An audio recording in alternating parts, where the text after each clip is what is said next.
आज मैं आपको एक कहानी सुनाने जा रही हूँ जिसका शीर्षक है चटोरी भानुमति। तो चलिए शुरू करते हैं। एक छोटे से गांव में रामलिंग नाम का एक किसान रहता था। उसकी पत्नी को मरे हुए 2 साल हो गए थे। घर में काम करने वाला कोई नहीं था, अतः उसने भानुमति को नौकरानी रख लिया। भानु एक अच्छी नौकरानी थी। घर की साफ सफाई, पशुओं का भोजन, कपड़े बर्तन आदि संभालने में निपुण थी। समस्या केवल एक ही थी, वह बहुत चटोरी थी। अक्सर रसोई घर में छिपकर कुछ न कुछ खाती रहती। रामलिंग ने उसे 1-2 बार रंगे हाथे पकड़ लिया, पर भानु पर कोई असर नहीं हुआ।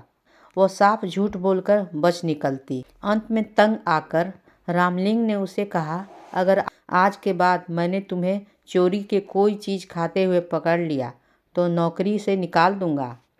नौकरी जाने के भय से भानु थोड़ा संभल गई। एक दिन रामलिंग अच्छी नस्ल का जहांगीर आम लाया। उसका दोस्त अनंत आने वाला था।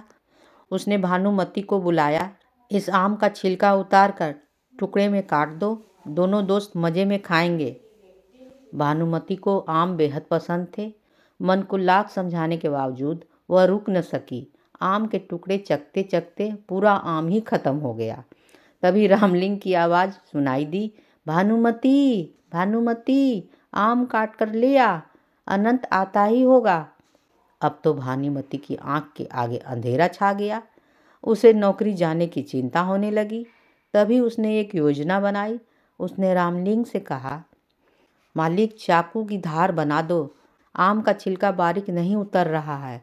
रामलिंग चाकू की धार बनाने लगा। दरवाजे पर अनंत आ पहुंचा।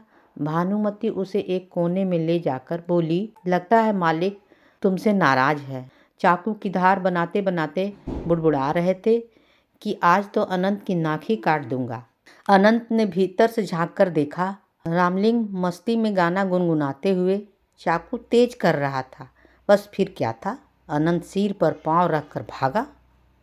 भानुमति ने रामलिंग से कहा, मालिक, आपका दोस्त मुझसे आम छीनकर भाग गया। रामलिंग चाकू हाथ में लिए अनंत के पीछे तेजी से भागा।